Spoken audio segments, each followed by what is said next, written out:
Let's rock on. Couple of pearls of wisdom, couple of big general rocks. Let's smash these out really quickly. Number one, hire on attitude, train on skill. Don't get around the other way. Don't look at people's resume. They give you the best version of the truth. Okay? It's wow. What are you going to say? You're crap in a resume. Okay? Everyone looks at their experience. Just be very conscious of this. Because ultimately, if you've got great systems, you can train on skill. So essentially, because you're training that system, it's the attitude which is the defining quality. Next thing is hire slowly, fire quickly. Really take your time. Don't get desperate for people. When you're desperate, you're in an anxious spirit. That anxiety will actually lead to a bad decision and you will regret it later on. They will do destruction to your business because the enemy is within. It's like a virus and it affects everybody. It's called negativity. It's called pessimism. It's called can't do this. And you're going, what's going on? And you can never leave your business because as soon as you leave the business, the darkness comes back. It's bad stuff. So essentially, take your time. You know, don't just rush. Don't rush. Hey, we haven't got the right person. Let's not employ. And then if you've got to cut quickly. Just cut your losses. Get out. It's not working. Always have a probation period. Drive the probation period really hard. Do reviews during that probation period. Gut says courtship is crappy, marriage is going to be worse. You will see the best in a probation. If the best is not good at probation, it's only going to get worse. So, you know, you say, oh, they'll improve. They won't improve. If their attitude is indifferent at the beginning, wow, you've got some real problems as soon as they become permanent because they have security. They even drop their guard even further. And then they try to hit you for Department of Fair Trading. So just be careful of that, guys. Got to do this. Strategy is overrated. Culture is underrated. Culture blows apart strategy every single time. If you do not define your culture, people will bring in theirs. One of the things that I'm passionate about is that you need to articulate your culture, your vision, your purpose, and you need to be proud of it. You need to be a fierce evangelist in your own business. You need to say, this is completely not democratic. It's not a democracy, it's a club. A club has rules. If you don't abide by the rules, get on another bus. You're on the wrong bus. And you say it's non-negotiable. These things are not negotiable. These are our 7 points of culture. And don't do motherhood statements like integrity, honesty, because honesty can mean different things to different people. It comes from your cultural background. If I actually say to certain individuals in certain countries, what does honesty mean? They actually think you can still be corrupt and not get caught with it. It's a very different philosophy that you actually have. So if you're going to articulate culture, you need to actually say, honesty in our business, honesty means the following. Bang, bang, bang. Really specific, really precise. So you do this because you only have to do this once. And when you interview people, guess what you do? You present your culture. And you know what to say to them? Halfway during the interview, you go, please feel free to leave at any time. Because what you're doing is you're actually setting up the precedents to say, this is it. You don't have to like this. If you don't like it, please don't join us because you won't be happy, I won't be happy. Let's just actually have a partnership here. When you become attractive, you attract the right people. The key is, how do I present my attractiveness to the marketplace? You do it through your ads. Your ads are not skill-based, they're attitude-based.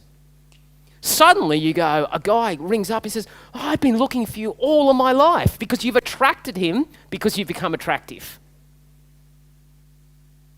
Fantastic. Be proud and promote your culture.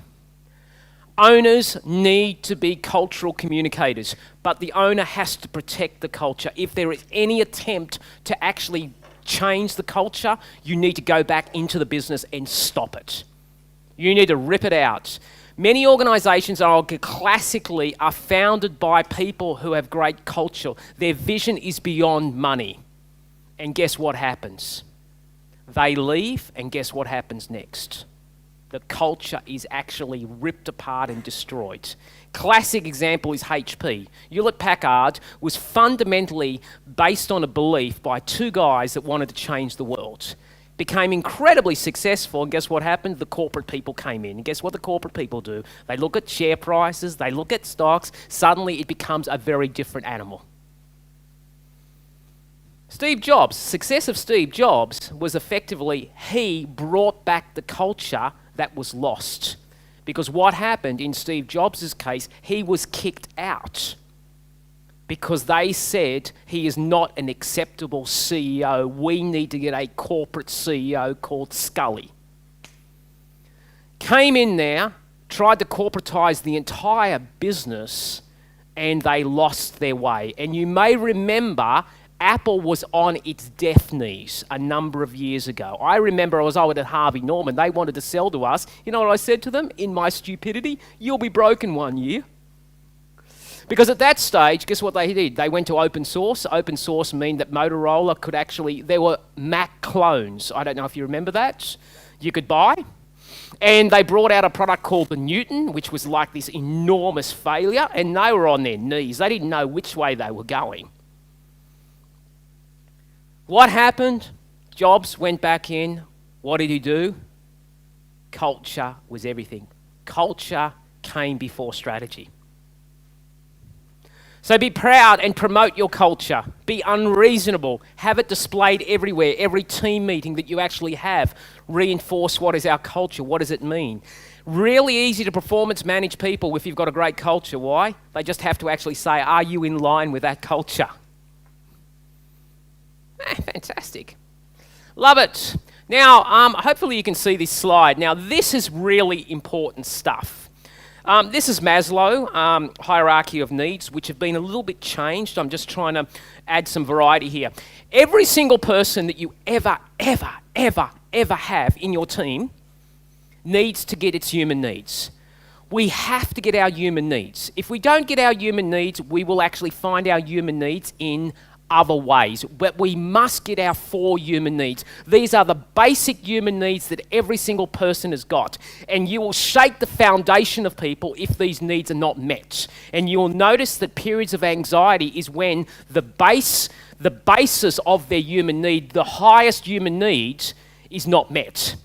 And let's go through them, because essentially, if you want to be brilliant at business, you've got not only to attract staff, you've got to retain staff. And retention of staff is more important than attraction, because the people that you want leave and the people that you don't want stay. And that's weird stuff. And you've got to understand the human needs. And the human needs is not only money, because everyone thinks I'll just give them more money, they'll be happier. But that supports a human need that might have been met. So what are these 4 basic human needs? Remember, if you don't get them at work, you will get them at home, or you will get them while you're entertaining, or you'll get them at sport, or you'll find some way to do it. You can either do it destructively or constructively. They can hurt you or they can harm you. Great organizations right now, like Google, get this shit. They build this into the foundations of their business. This is why they can get great staff, because they understand the human needs, and they don't say, and this is what they do, they work really long hours, these people at Google. They don't think they're working, but they actually are working. Because what Google have done is created an environment where they're productive, but they're getting all their human needs. Now let's talk about what those human needs are, and let me share with you, and I'm going to scream out, you tell me how in a business you deliver this human need, what mechanism, strategy, or tactic. Number 1 human need is our basic human need. Our basic human need is for food, shelter, period. It's called security. Okay? Most basic human need is that. In a business, how do you offer people security? Contract. Yep, great. Any other way? Pay? Yeah, money. You want to freak people out? Take away money. All right? You'll freak them out. If you've ever had staff, you miss a pay run for one particular reason, they actually go from slumber to anger in 1 minute. If you get the pay wrong for some particular reason, because you are changing there. So if you have this philosophy, I'm going to pay them commission only, be careful. You'll freak them out, especially if they're doves. Won't work, because their basic human need is security. How else can I offer you security? Come on, what is some security? Transparency? Yeah, communication. Job description, fantastic. Bloody title, fantastic. Business card, security. Induction process, security. Uniform, security. Every one of those speaks of me of security. Right, what I'm trying to do is I'm trying to create a secure environment. Regular meetings, security. How else? Performance reviews, security. That's security. So what you do is you go through your business and say, what are the devices that we've got security? You might have too much security, because this is like sense of humor of God. As soon as we have security, guess what we want? Exactly the opposite. We get bored shitless. So what's the next human need? The human need of the next one is exactly the opposite of the first one. We then have a need for variety. Weird stuff. Now, question I've got is, how in a business do you create variety, especially in a small business? Come on, how do you give variety to a team member? Yeah, of course, you give them projects, you work on projects. Hey, I'd like you to actually work on this project. It's outside of your scope, but I'm keen to see if you're willing to work with me on this project. You give them a bit of variety. Do a competition. Something you can win. Always works well in variety. Have a bit of fun. Do stuff that they're not expecting. How else? Any other way to give variety?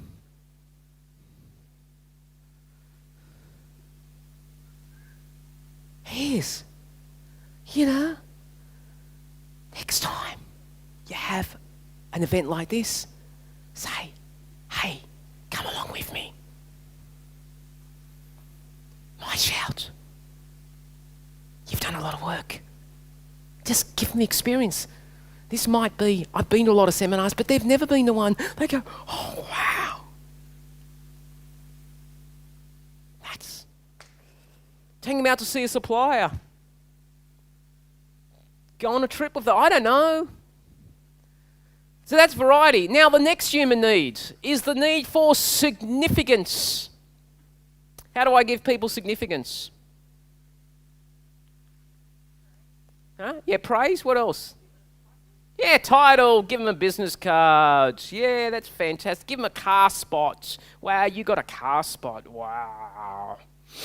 What else? You give them an office. Oh, got an office. Oh, got my own desk. Got my own PC. Oh, that's fantastic. Yeah, mobile phone, give them a job description, give them an organisational chart where they can see themselves in that particular area. Call them a manager even though they're managing nothing, but don't worry about it too much. Be careful of the titles. Titles are important to them. Give them multiple layers. How else could you give them significance? Honour their work. Performance appraisal. Honour them at meetings. Congratulations. Celebrate victories openly. Discipline privately. Any other way? Yeah, reward and recognition.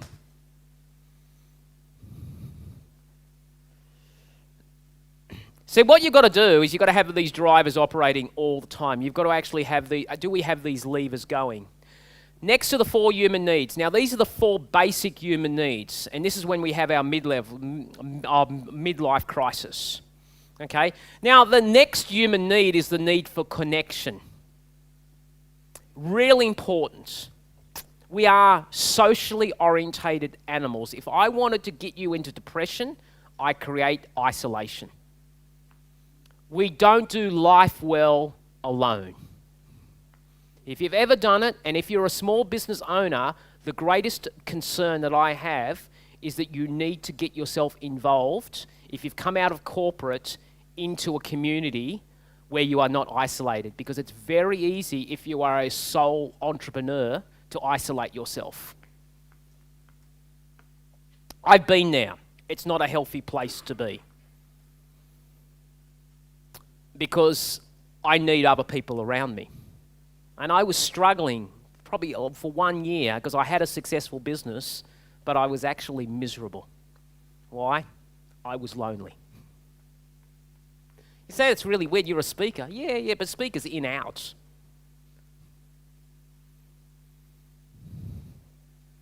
So connection's really important. How would you build connection in a business?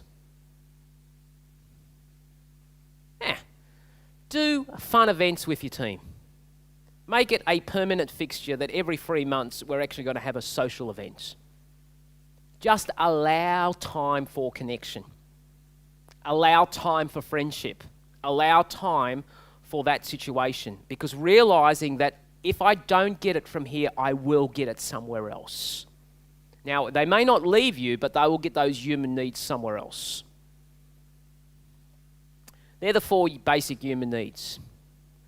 Many of you have already got those human needs. Many people who are successful reach a point in their life when they get to the top of the mountain and say, is this as good as it gets? And that could lead to breakdowns in relationships. That could lead to the proverbial Harley Davidson. The ability to go into any township and say, I'm a thug. Not really.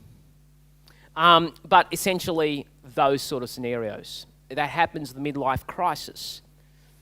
It is a crisis because they actually say, I'm supposed to be happy, but why am I not?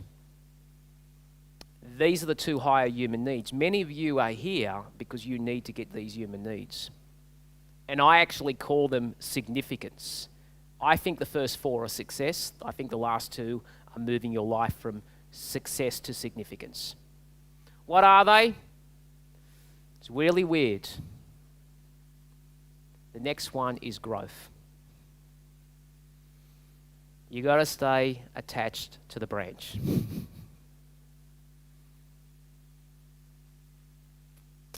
You know, the greatest single times of human progress and of joy in your life is when you're learning new shit.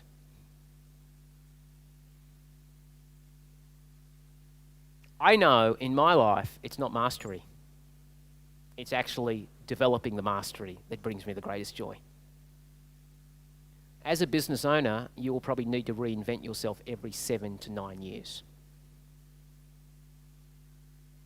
Because you'll flatline usually about 9 years, I see.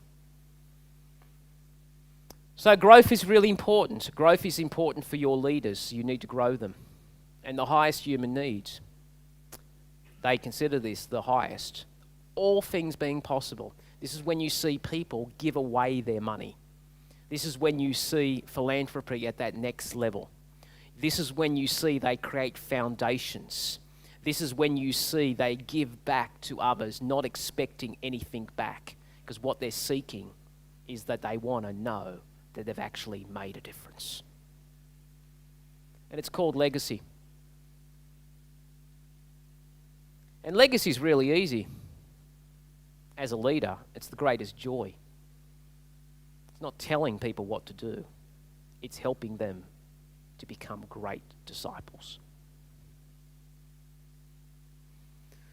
Because the joy is not in who it goes to. The joy is what it does to me. That's legacy. Now, legacy doesn't have to be team members. You know what it can be? Family. It can be, okay, deep down, have I made a difference? Because I have a philosophy, it's just my stupid philosophy. I actually think you die empty. I think you take nothing with you. I think there's a proverbial game that I think the only thing that I do is I leave seeds that may actually help other people. Yeah, the money's cool. I want money. Don't get me wrong. I'm not an idiot. But I think there has to be a higher purpose. And all I ask you to do is start your business with that higher purpose and never compromise.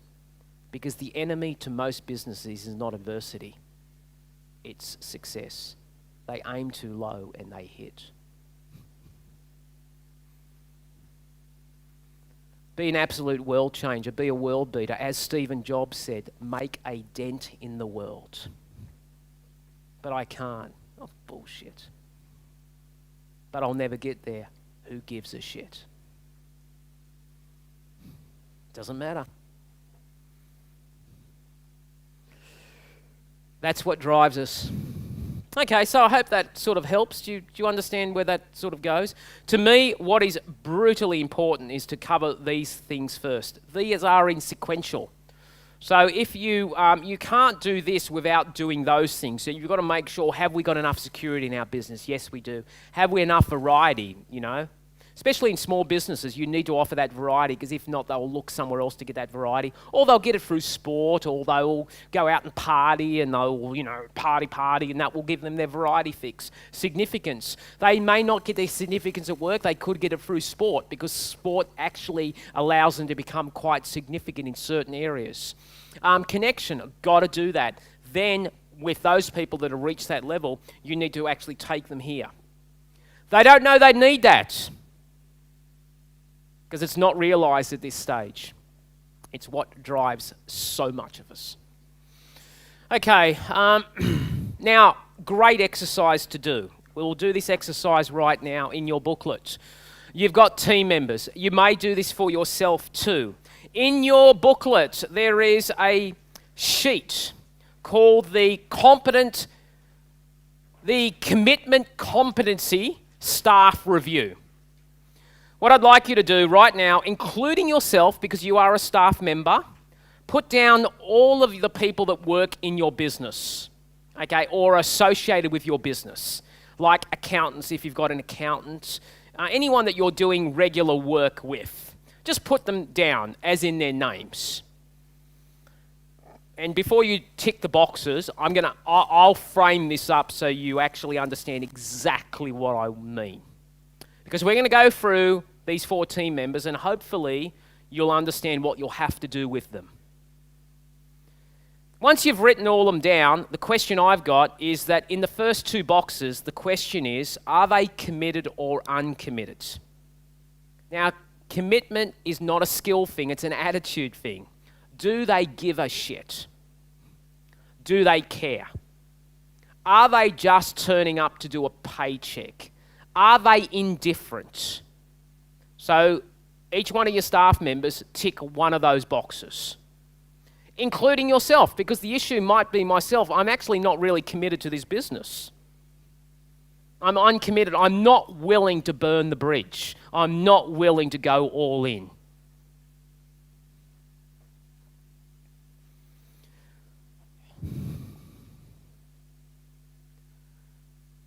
If you want to build a great business, you actually have to be addicted and passionate to that business. If you are looking for a lifestyle business, okay, and building a lifestyle business, I've never seen it done. There has to be a passion for what you're doing. It's not called balance. Balance doesn't mean equilibrium. You just got to love what you do. I haven't seen it done any other way. I've seen the journey of many people who are successful. You know what? Deep down, they love what they do. Next question is a skill question. Are they competent or are they incompetent in what they're doing? Tick one of those boxes. So you've got all your team members. There's one box in committed, uncommitted, and there's one tick in either competent or incompetent. We're going to go through each one of them. I'm going to tell you exactly what I would do with each one of those. They're going to have different words to them, and you're going to go, I've got to do this right now. I've got to get on the phone and sort this shit out. Number 1 person. Has anybody got on their list people who are committed and competent? Yep, who's got them? You got them? Great. All right, this is what I'd like you to do. They are called your stars. They are impossible to replace. Impossible. What we can do is they have enormously broad shoulders and we can overload them because they are so good at what they do And guess what we do when we overload them? They snap. And when they snap, they know how to get work. You won't even know it's coming because they can find work easily. I would strongly suggest that you don't break them with too much work. Praise them. They don't complain.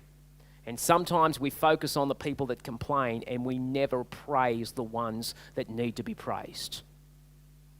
Develop them and essentially help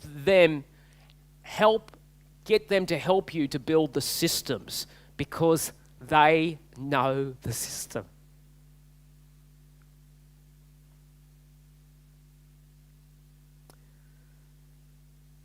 Next one. So there are your stars. Now the next one is has anybody here got any people who are competent, but they seem to be indifferent, uncommitted? Yeah, okay. This are the very dangerous people because this is like, man, they're good at what they do, but they've got a shitty attitude. Okay, they're very dangerous because they're deceptive. They can put it on when they have to put it on. But deep down, you know that they're actually not fully engaged. Their attitude is non-committal, even negative. They block things. Based on all my experience, in the long run, cut your losses, best to exit. It's an attitude issue. It's not a skill issue. The greatest regret you'll do is that you will actually, especially in a small culture, as soon as they leave, the people will actually applaud you publicly for doing it. It's what leadership is about. And the greatest single regret you'll have is you'll say, I should have done it 6 months earlier.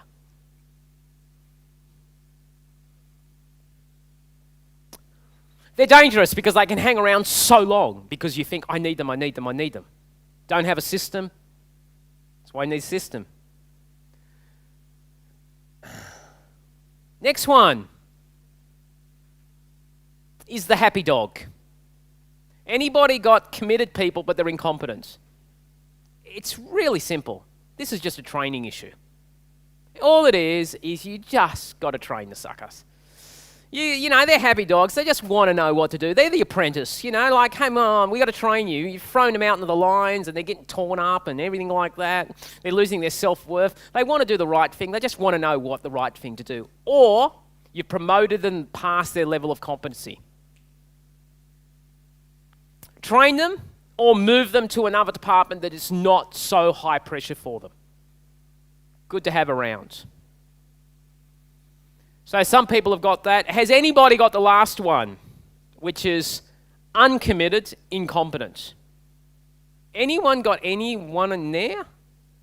Okay, well, if you have, that's the phone call that you have next. That would be get rid of ASAP. During probation, if you see the person in probation showing those qualities, I would strongly suggest that you don't continue on after probation.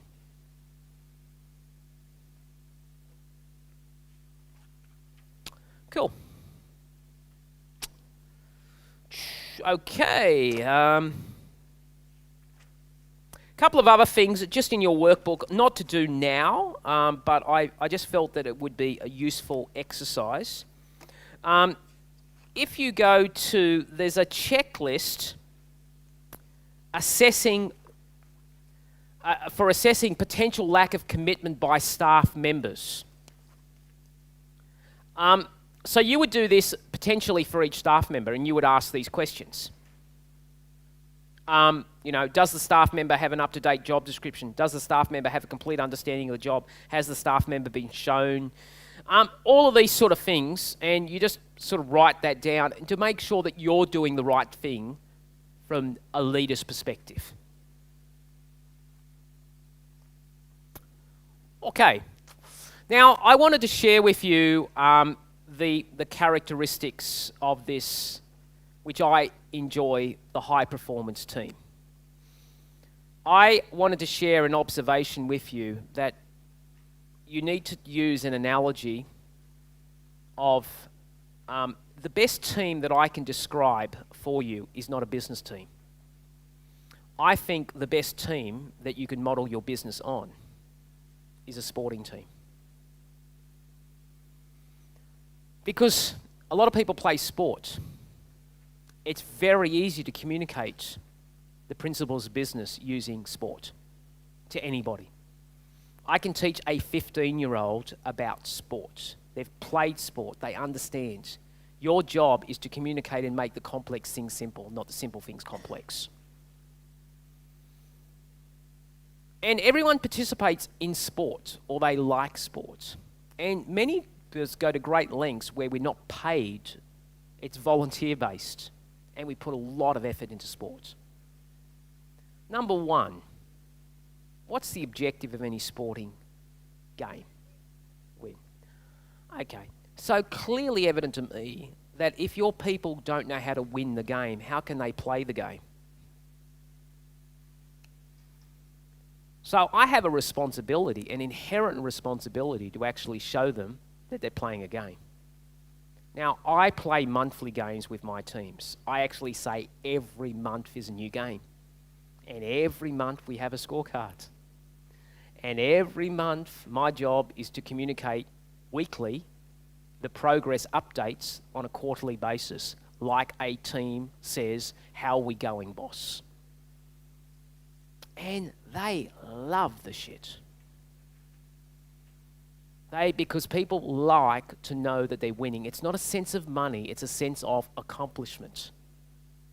But the role of a great leader is to actually show them the score.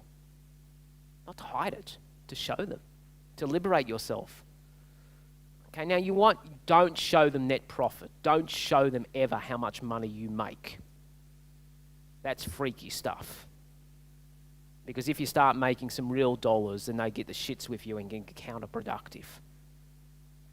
So the things that you would normally share, cost of sales. I share gross margin because I think that's important. I won't necessarily share net profit. There are other things that I will share in a regular team meeting. I always have team meetings at the end of each game. So if I'm doing a monthly team meeting, I do it in the first week of the new month because I've actually got to get the scorecard ready. It's non-negotiable. I never change the meeting. They're always turning up saying, how did we go this month, boss? What's the score? Now, what else? Now, if I'm playing a game, a sporting game, every team member knows the length of the game. Same thing. What are the other things about a sporting team? A sporting team has a code of culture, has a code of conduct.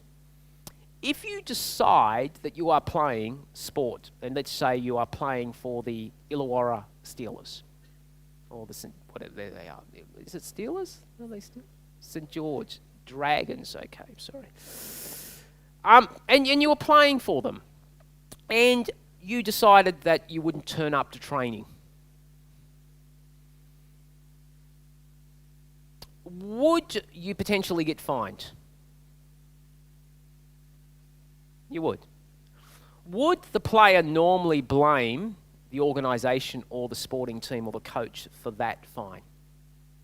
Probably not. They would accept responsibility because the culture says if you don't turn up to training, you don't play the game.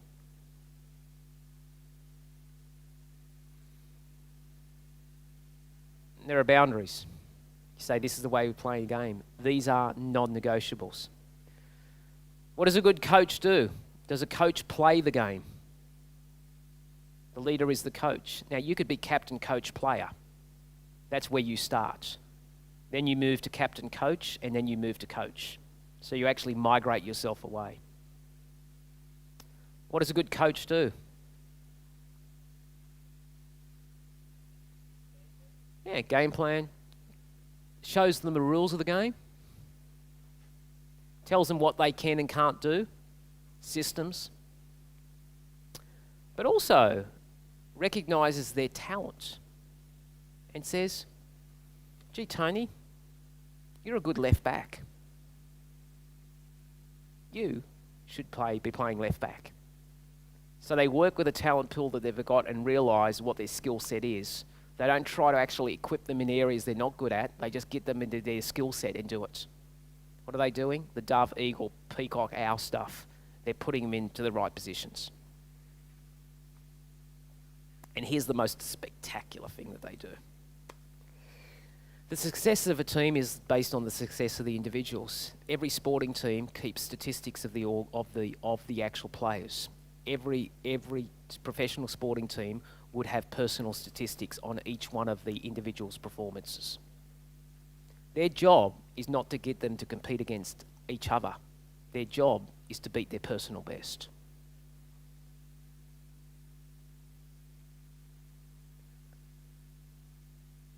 This happened to me recently. Some time ago, I was in New Zealand.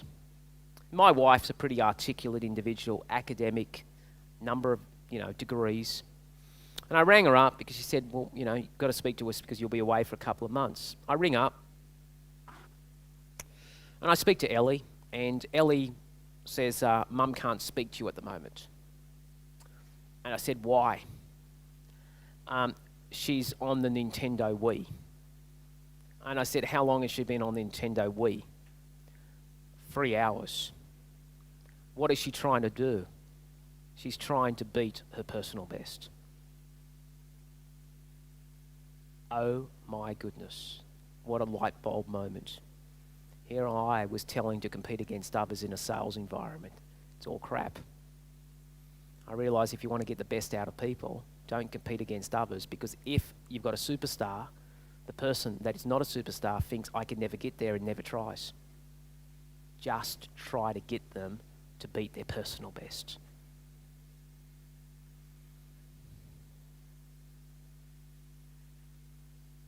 That's all it is.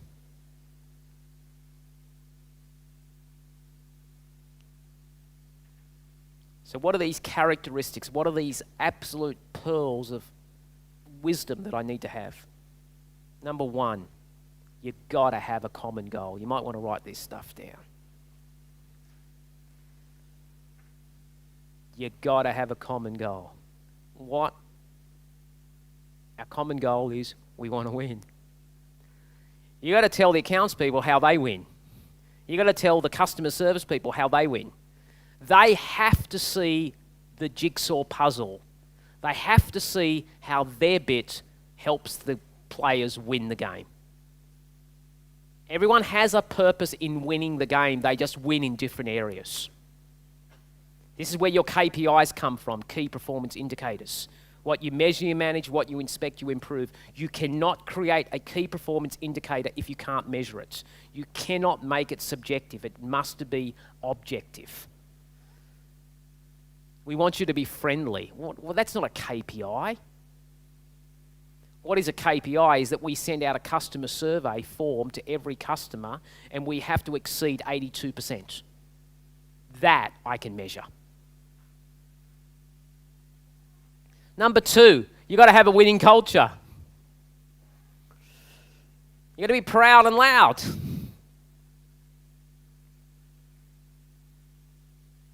Number three, you got to have a strong leader. Now, strong is not strength of voice. It is strength of character. It is the integrity of, I will do that walk. I won't ask you to do something that I'm not willing to do myself. It is example. It's not edict. Edict is a baby boomer mentality of I'm the boss.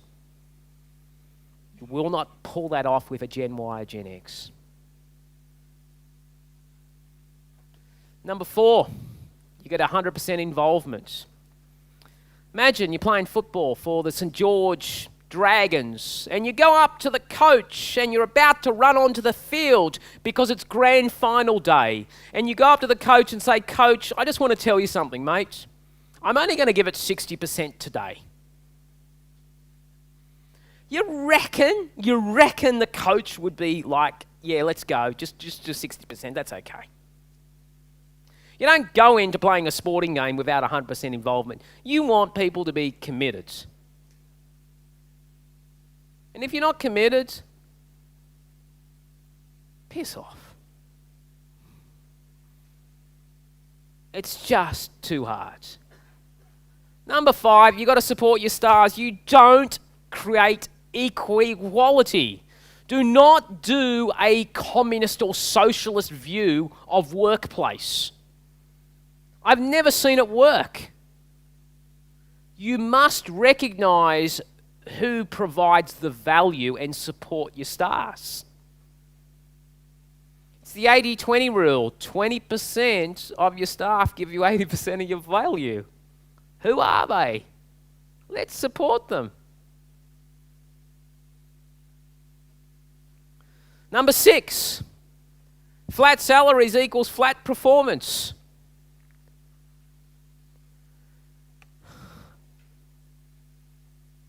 Yeah.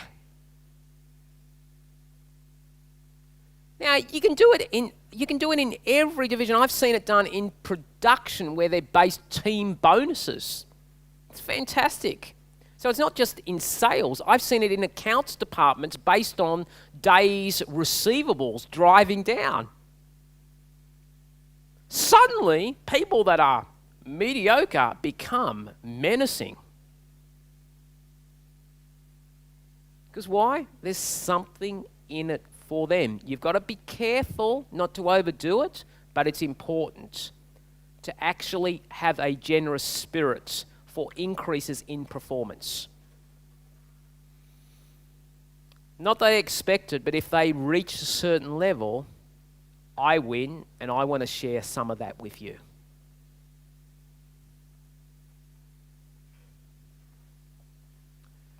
Number 7, have a very simple incentive program. Do not complicate something that doesn't need to be complicated. Work with some organisations in corporate, it is almost impossible to understand your bonus structure because they put so many different variables into it. Remember, a 16-year-old has to be able to understand it. One of the great things that Harvey Norman did is we had a very simple commission structure. It was really simple. It was the easiest thing I've ever seen in my life. That every time you sold a product, didn't matter what product it was, they could work out by looking at the sticker the amount of gross profit which is in that, because they could read a code. It was just turned backwards. So if a product had $200 gross profit, it had $200. And what they did is that every time you sold a product, irrespective of what product it was, you got 10% of that. Did it work? Absolutely. Did they do upsell and cross-sell? Absolutely. Did they actually stack it high? Did they sell an extended warranty? Absolutely. Why? Because they figured that I could sell one product or I could sell multiple products. In selling multiple products, I could actually pack this up to make 40 or 50 bucks. So I don't know if it changes now. I think the internet has changed many things, but sometimes if you said, oh, I'm after a washing machine, they probably wouldn't try to recommend you a Hoover. They might suggest that you need a Smeg or some European brand. Okay, because, okay, they wanted to serve you, but at the same time, it worked. Simple. Now, Good Guys is different. Good Guys used to pay their salespeople 1% of turnover. The problem with that model is, inherently, what do you do first? You discount. Because you look at a product and it's $2,000 and you go, shit, I'm only going to earn 20 bucks. I'll close the deal really simply. I'll match anyone's price. You do it at $1,900 and all you're doing is losing $1. The model is inherently flawed because it's based on turnover. If your business is based on profit, can I ask you to do one thing? Make sure your incentives are actually lined up against profit, not turnover. Because you might get there, but they're two different things. Because turnover is vanity, profit is sanity, cash flow is reality. Number 8, support risk takers. Telling you, give them the space for them to be entrepreneurial. Give them room. Number 9, train them in all areas. Be anal on your training. Train, train, train. Train so much you say they must get it. And then role play. Do adult learning. Don't assume that people know what they're doing by nodding their heads. No idea. Practice makes perfect. You wouldn't fly a jumbo jet without actually going into a simulator first. It'd be horrific. Just take a full load and see what happens.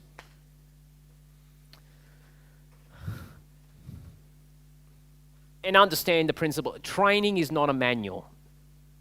Let's do it. Come on. Bring it out. What? How do you say that? Oh, okay. What's the script? The script's not robotic, just principles. Let's do it again. Let's do it again. Make sure everyone has a job description. Make sure they understand the job description. Make sure that you know what their tasks and duties are. Make sure that you ask them to repeat it back to you. Make sure you ask them to sign it. Make sure they completely understand what is meant by that job description. If you don't have just job descriptions or it's changed, go back and re-engage with them. With job descriptions, have also key performance indicators, how they'll be measured. And I would strongly suggest, based on many years of experience, as soon as you lock this down, put into their diary right then and there when you issue the job description, their first performance review. Do it in advance. They know it's coming. They go, oh shit. Because here's what happens in most organizations. They start really well, but there's no follow-up. And they fall down on follow-up. They don't do the things that they need to do on a regular basis to form habits. They do the first review, and after that, it's just, oh, we haven't done a review. Oh, we'll get to it. So it just goes nowhere. It really is in a small business. And number 11, you've got to hire passionate people.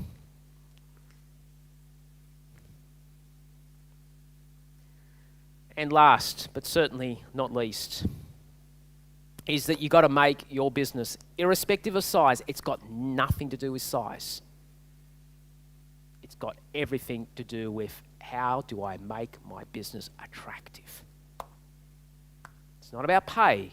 A lot of people aren't looking for pay. They're looking for other things that they can't get in the bigger end of town. The bigger end of town can be really brutal. It's impersonal.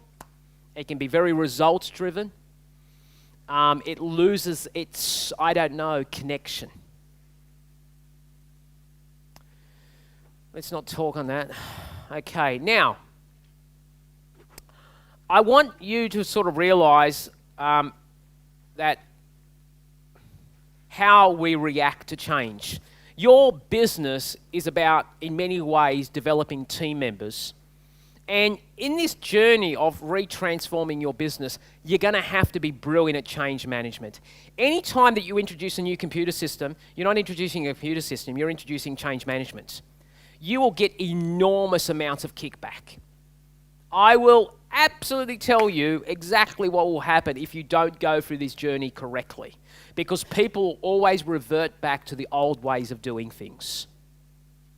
So here is the key, and we've got a little section there called the 7 predictable reactions to change. What is the first reaction that we have? Number 1, we become uncomfortable and self-conscious.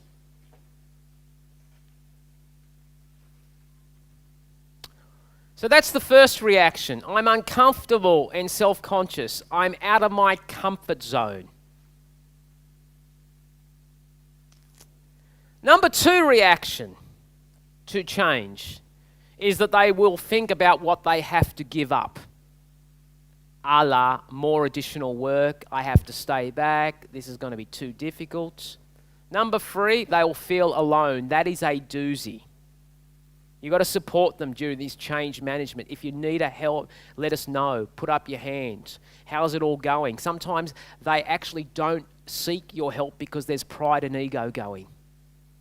They think you'll feel less of them. You've got to give them a safe environment where it's okay not to know this straight away. We're all at different levels of change. Some people embrace it. They enjoy it. Many of you love change because the natural gift of an entrepreneur is that we get bored. Number 5, we can only handle so much. Now, if you go back and you try to change everything, Oh, you got to slow it down. Man, you're doing too much. You're going to kill these guys. You're going to freak them out. You're trying to change everything. Change one thing at a time, build the muscle, change another thing first. Work on a project basis. I personally believe you can't do more than 5 projects at one time. You got to make sure you have the resources to do the change. Because you're upgrading the engine, and the difficulty in a small business, you don't have lots of cash. So, and the last one is we can revert back to when the pressure is off. But if you get really anal for 3 months, you're fine. You just got to get through that 3 months. Every time I've had to introduce a computer system into an organization, which we had to in Laser, we did 240 members' businesses where we changed the operational system from our own proprietary system to a system called Simpro. We knew that it wasn't about the computer system. We knew it was about change management. And straight away it became obvious that our business was about changing, getting the guys to use it. And the first reaction was, it's shit. Why? We are creatures of habit. And all I had to do, and right now you can ring up any Laser member because they've had it for 12 months and they think the software is the best software they've ever had.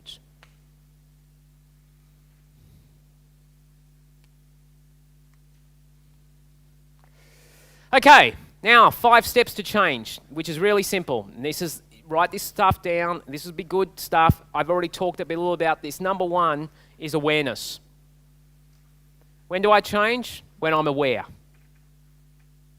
Okay, your job is to make them aware of the need to change. Now, sometimes you have to be brutal in this area. Sometimes it is a very candid, open conversation, guys. We cannot continue to operate this way, okay? And if we continue to operate this way, there will have to be personnel changes. Sometimes you have to lay it on the line. You have to realize that this is a business that needs to make profits. And if we don't make profits, then essentially we can't support everybody here. And you'll be amazed how they work as a team when they're under attack. Remember, it's flee, freeze, fight. You need to move them into the fight zone. Number 2, acceptance is the next situation. Awareness there is a problem, accepting that, yes, that is a problem. In my weight journey, the acceptance was, the awareness was, you have put on a bit of weight. My wife kept on telling me, you've put on some weight. No, I haven't. No, I haven't. I haven't put on weight. The acceptance is when I didn't hear it from my wife. The acceptance was, yeah, I put on some weight. Next thing is action. You want to get people to change? They've got to take action. This is where you actually have to write down, what are we going to do about it? This is what great coaching is about. Number 4 is accountability. And number 5 is acknowledgement. Number 4 is an action plan for them, where we meet regularly. We're going to work on this. It's called a personal development plan. Number 4 is accountability. And number 5 is acknowledgement, where, you know what? They were right to begin with.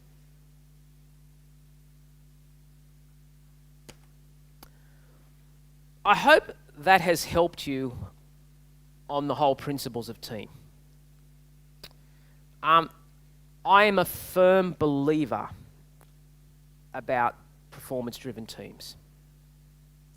I don't believe that you can build an awesome business without having a great team. I think the role of any business owner is to be a great leader. And in being a great leader, and I'll just finish off with this. This is stuff that I think great leaders do. Number 1, I think they consistently challenge the process. They challenge the system. They ask, what if? They ask the right questions. Near enough is not good enough for them. Number 2 thing that they do is they push boundaries, of course. They model the way. They lead by example. They do modeling. They inspire a shared vision. It's not their vision, it's a shared vision, and they continue to communicate that shared vision to the team. Number 4, this is big, this is team.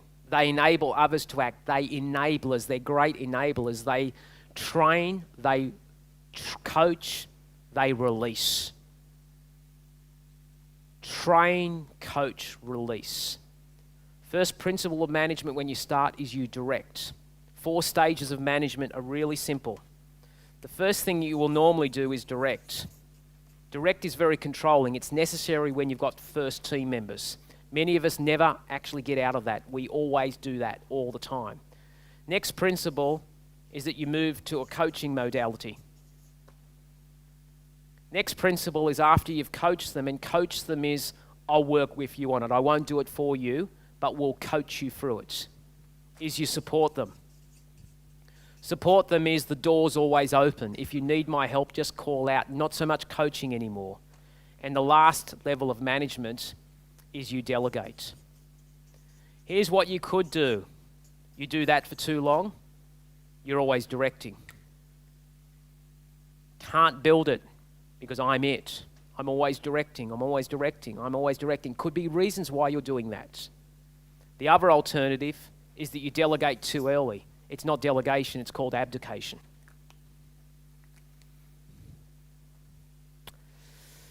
Number 5 is you encourage the heart. You speak in a love language that doesn't appeal to their head. You actually give them a sense that they're actually making a bloody difference. In their own way, what I can see about people is that people just want to know that they're actually making a difference. So that will sort of finish it off. Guys, it would be remiss of me not to discuss how I can potentially assist you. The question is, a question was asked by someone, do I do coaching? Yes, I do.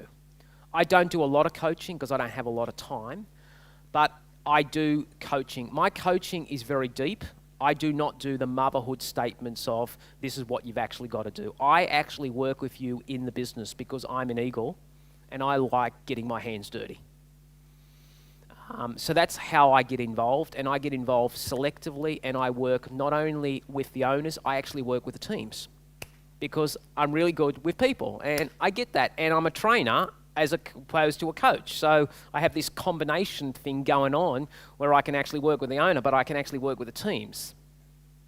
So if that excites you, just let me know, and I'll have a chat to you, and we've certainly got some ideas of how we can actually do that. The thing that you can do is that you can buy a stack load of products. Now, I'm just going to, look, I'm not going to spend too much, but I'd like to sort of let you know what I've got. There is a bit of a pack. This here is our biggest pack. It's 20 CDs, a 350-page workbook, and it's 10 DVDs. It's over 60 hours of material. It goes through every topic of business that we teach on, which is principles of achievement, which is the mindset of the business owner and team members, vision of the future, which is vision, purpose, culture, and goals, show me the money, which is cash flow, systemizing your business, building a championship team, customer service, marketing, excelling, negotiation, and business success in 90 days. That plus that, which is the Best of Achievers group, which is 4 CDs on the same topics, but they're interviews that we've done on radio. Plus the Business Wisdom series, which is 3 CDs. Plus, we've written a few books. One is called Business Success. The other one is called Marketing Success. Those books. Plus those books on CDs that if you're not a book reader, you want to listen to them.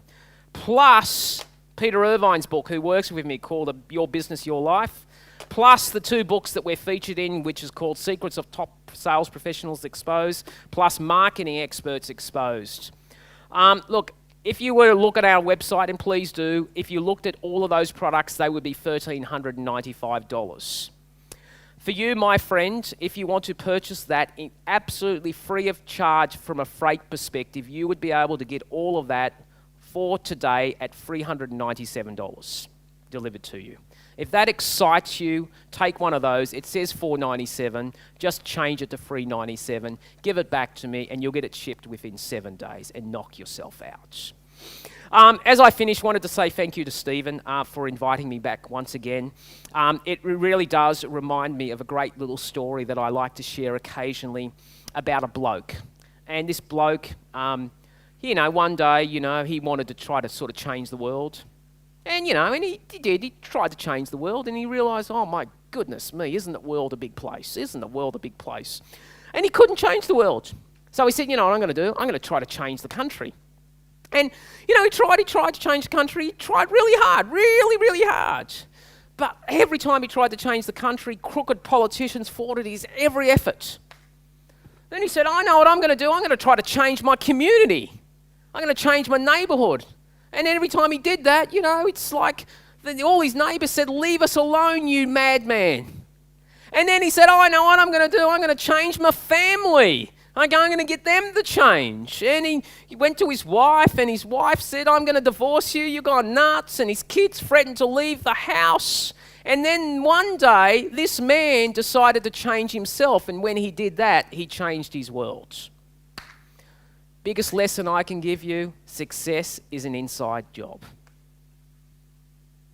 The business is always a reflection of the owner. As the owner gets better, the business gets better. I ask you implicitly to be open, transparent, and vulnerable, and to celebrate your weaknesses, because that's when you'll be set free. In all my experience, if you can just be totally honest with people, ask for help when you need help, and really get them to you'll be amazed at what you can achieve. So I wanted to say thank you very much. If you want some of that product, please buy it, and certainly it has been my absolute pleasure to serve you once again. Wonderful. Ladies and gentlemen, how about a standing ovation for Tony? That'd be awesome. Thank you, mate. Always, what a great job. Thank you very much, mate. Tony flew in this morning. Actually, you flew in yesterday, didn't you? I did. Yeah, but it's got to race off now. So it's a really massive effort for Tony to drive down here. Flew in yesterday, driving back, sort of got to race to the airport now. So it was a massive effort, and we are so grateful. So thank you, Tony Gattari.